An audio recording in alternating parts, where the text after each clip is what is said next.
Welcome back, guys. Welcome back, and please, if you have not subscribed yet, please subscribe and help the channel to grow. Now, let's see basically the second part of budgeting like a pro.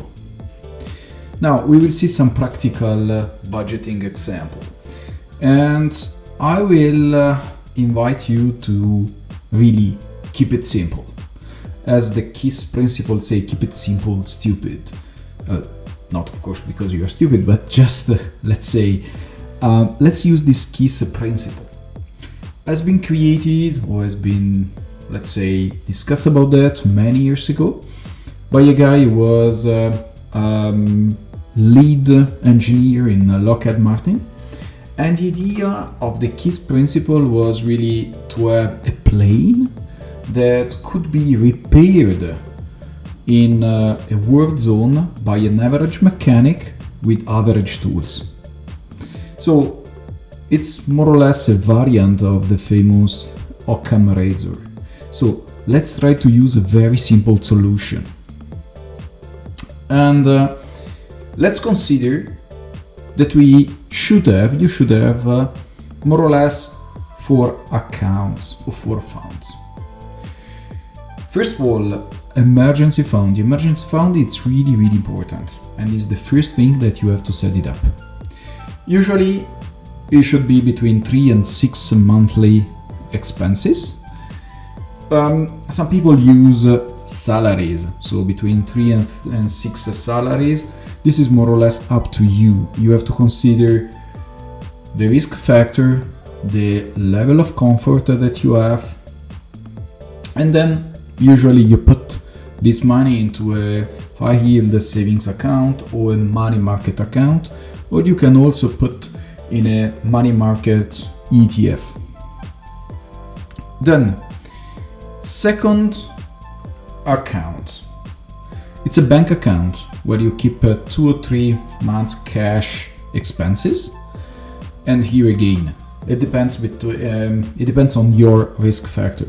It depends on your comfort level. Then, finally, we have the foreseeable expenses. And here again, it depends on you. Basically, what kind of expenses you have. Like, I don't know, a car insurance if you have a car. Taxes. For instance, I live in Switzerland and I pay taxes monthly. This is what I have decided at the beginning of the year. But then the next year I will have to do a kind of tax report and pay, let's say, a difference or get a refund if I have paid too much taxes or I had too many deductions, and so on. So this is really something about expenses that you know that will come. And another account that is the investment account or investing account. Basically, you put in a recurring way a deposit some amount of money every month. So in this case, you can have investment for supplementary pension or just let's say investment. Now let's see a bit more about let's say realistic budget. Realistic budget, it's really crucial because you are planning your future. So you need to track expenses, unexpected and foreseeable expenses, and you need to make an estimation sometimes. So you can take 2-3 months of budgeting and then you can check how much money you have spent. You can do an average, you can have even a kind of plus 10-20% in order to basically keep it safe. But the important thing is that the budget is crucial because it will avoid you to overspend. In one of the past videos where I have discussed about a survey done in US, and basically 74% of people interviewed in the survey, they have an overspending issue. So we need to avoid this kind of situation, and then especially you need to avoid to fall into debt. Debt means you have to pay passive interest. So you have to use your work, months, weeks, or days of work in order to pay passive interest.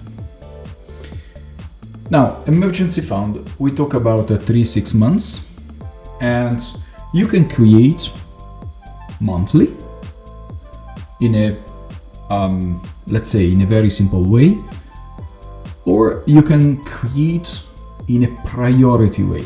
For instance, before investing, you start to create these funds, because it's really important. This is my journey, my experience.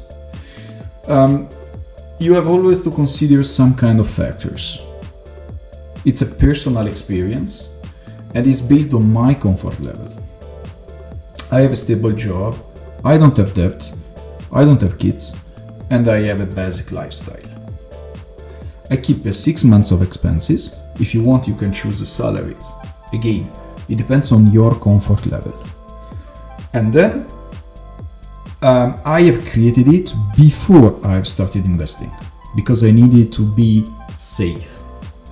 And then I have opened an interactive brokers account. Part of the money are in cash, and part are in money market ETF XCN. Now, a bank account is for everyday expenses.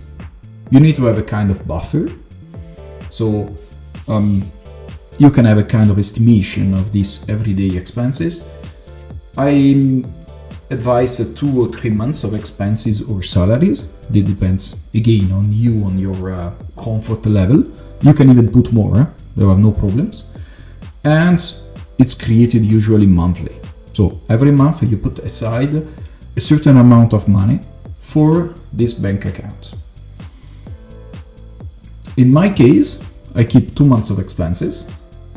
I have created it monthly, and this is the second thing that I have done after the emergency fund. And mainly it's for daily and recurring expenses. Can be the rent, can be the health insurance, can be, for instance, all the different bills.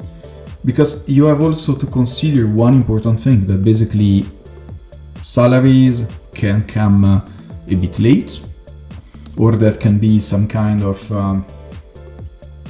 expenses that can come before you get the salary. So you need to have, let's say, the buffer. You need to avoid to have passive interest on your bank account. I put everything on a free bank account, and I just have a debit card. I also have a credit card, but I try to use it as less as possible. Why this? First, bank account free means that I don't have to pay a fee every month. Before I had a bank account and I paid something like 11 Swiss franc. Now I pay 0. And I have more or less the same service. I have a bank account and let's say an application. I just have a mobile application. It's less sophisticated than what I had before, but it's what I need. I don't need more. And a debit card, because I want to check all the different expenses immediately when they happen. And pay attention. Try to get, at least at the beginning, a kind of habit to check the budgeting and the actual spending weekly. Don't wait the end of the month. Do it immediately. So you can check by the debit card, because everything is more or less in real time. You can check immediately the money that you have spent. Now, a foreseeable expense account. Here again, you put expenses or estimation, okay? And are all the different expenses that are non-recurring expenses. Can be car insurance, can be, I don't know, some kind of taxes on the car, like you have in Switzerland, in Italy, and in other countries. And it can be also for car inspection, so all the different expenses that you know that will come. And when you do a budget, you do for the whole year, for instance, month by month, and then you can put them because you know that will come. Okay, the car insurance, you know that will come usually, I don't know, in January, in June, in September, whatever. So what I do, I plan and estimate more or less expenses because I plan, but sometimes the car insurance is, I don't know, 20, 50 euros more, or other kind of expenses like the car inspection can be a bit more because, I don't know, there are additional things to repair. So in that case, I do a more or less an estimation, and then I say, okay, I put this money aside, I know that I need this amount of money, and then I put 20-30% more. So at least I can plan it and I can stay, let's say, easy. It's more comfortable for me, and again, it's based on my comfort level. Again, the amount of money that you put, 20-30%, 6 months, 6 salaries, 3 salaries, 3 months of expenses. I mean, this is based on your comfort level. And then again, I have a free bank account and a debit card. Then I have an investment account, and I have more than one. In this case, you can have one or more according to how you want to manage, let's say, your investment. The important thing is to have an automatic deposit monthly. In my case, I have an interactive broker account, and then I have a VIAC account. It's an account that I use for the third pillar of the pension. In Switzerland, you have 3 pillars. The third pillar is the supplementary retirement account. Here I put 500, 600 Swiss franc a month, and I just decided to have a global investment strategy, 100% stocks. So every time that I put 500 or 600 Swiss franc, the system automatically invests in the strategy, buying a certain amount of ETF, US, with European stock, Canadian, emerging markets, and so on. The important thing, you can choose what you want. You can choose the account that you want, the provider that you want. But pay attention to the fees. The fees, it's really something that you have really to pay attention. For instance, in VIAC, I pay, if I remember well, 0.37% a year. Before I was paying on another provider something like 1.6, 1.7. That is quite huge. I paid 0.37. In the interactive broker account, I have a very low fee when I exchange money and buy stocks. So the important thing really, try to choose an account that you deserve, that you like. Important, low fees. I have created a simple spreadsheet in Excel that you can find attached to the video. And now I will explain you more or less how it works. In a very simple way, I have a monthly spending plan. So here I just give you an overview, then I will explain the Excel sheet in a more detailed way. But it's very easy. As I said, the KISS principle, let's start easy and keep going. Income sources, salary, side hustle, or others. Then let's start with the fixed expenses, mortgage, other rent, insurances, car payment, and so on.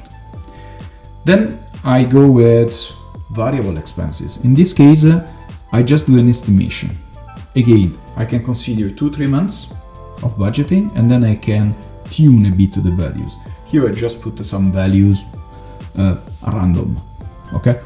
Random values. So I've put, for instance, grocery 400, I put entertainment 150, because we don't have to be too strict. We need to have some fun money, because otherwise, I mean, if it is too strict, we will abandon immediately. And then something for shopping. But these are a kind of thresholds. So I have to consider every month, for instance, $150, and I don't have to spend more. So for this reason, I do a budget, because I need to avoid overspending. Then we have savings and debt retirement and debt payment. So here I put the emergency fund. Again, I can decide a strategy to create first an emergency fund and then put more money there. Or I can decide to do it, let's say, slowly. This depends on your situation.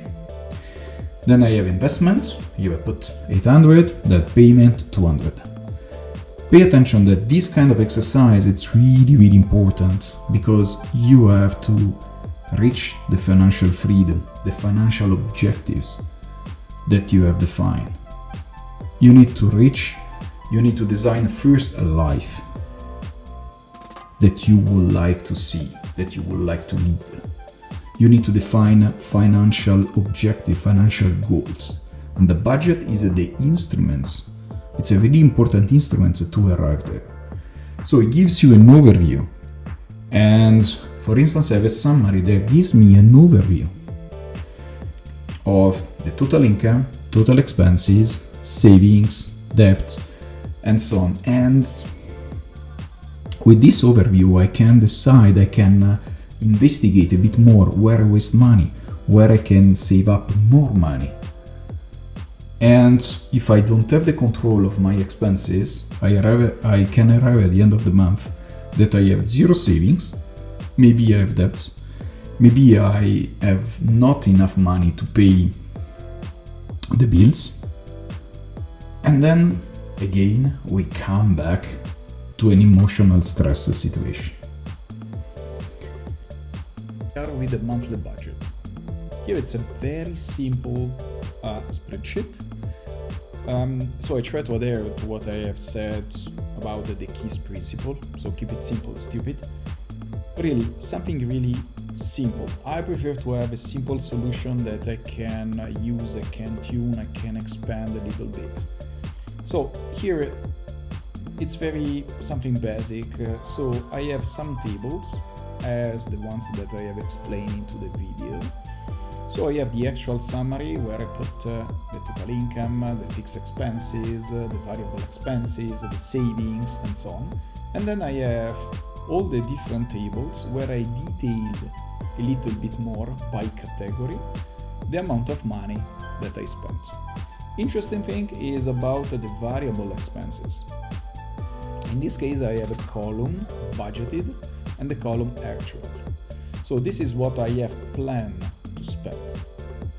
And then this is what I have really spent. And then I have the difference. If the difference is negative, so in this case, the cell becomes red. And in general, this is a nice exercise. You can do it for 2-3 months and try to have a better estimation of the expenses per category, so that you can basically tune a bit your, let's say, your budget exercise. Then we have the savings and the debt repayment. So in this case, I have just put 300 for the emergency fund. I have the investment more or less 2,000. The pension fund is more or less 200, and so on. So you can add additional things, you can modify, you can tune it, you can evolve it as you wish. Then the graphs. The graphs are quite interesting because they show me, for instance, that 52%, okay, are related to the total saving and debt repayment. Then I have a small amount of money left. And then I have the expenses, fixed and variable. What I have to do, I have to basically reduce them as much as I can. This is the goal. This spreadsheet gives you the possibility to have an overview of your monthly budget, of the monthly expenses. So the advantage is that you can add more categories, you can have a better granularity, you can also add here additional funds, if you want to move additional money there, as I have explained in the video. And you have to basically play around that to understand which expenses you can reduce. Identify, for instance, if you pay subscriptions that you don't use. If you, for instance, pay for meals that you could avoid to pay, because if you start to cook at home, probably you can save up more money. If you try to, I don't know, if for you dining out it's too much, so in this case I have planned 200, but you can put something like $100. Okay, so it's something quite interesting because it allows you a bit to tune and to see how the system can evolve, how your budget can evolve during the month. And then we have a comparison between budgeted and actual, okay, for the variable expenses. And then here we can see a bit how you have, let's say, performed well. So once again, the goal is to have an overview, to play a bit with some numbers, to do a real budget estimation at certain point in time for the rest of the year. And you must be honest about your budget. You don't have to lie, because if you lie to yourself, not to someone else, not to me. Okay? And the important thing is that if you try to reduce the total and fixed and variable expenses, but you can put more money into savings and then into investment, into pension, so you go closer to your financial objectives. I really thank you very much because you have followed me till this point. I hope that you have enjoyed the video. Please subscribe, put a like, write a comment, write me what you think about. Thanks a lot. Ciao.